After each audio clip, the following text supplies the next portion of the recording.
All right, so in this video, I'm gonna go over what I had to do to get the Hotcams Stage 2 ready to be installed on a KTM250SXF.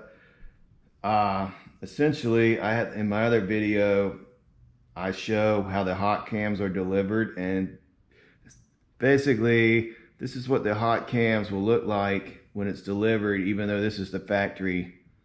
This is the OEM exhaust cam. So when you get the Stage 2, everything that's on your factory OEM cam has to be moved to your new Hotcams Stage 2. So in order to do that, I had to remove the cam sprocket, and I ended up using that device where I held the cam in the vise, and Hotcams gives you instructions that you can tap on the bolt and it will come off, and it actually did work. The other thing that Hotcams you have to do is remove the bearing, and the bearing is actually seated with this sprocket.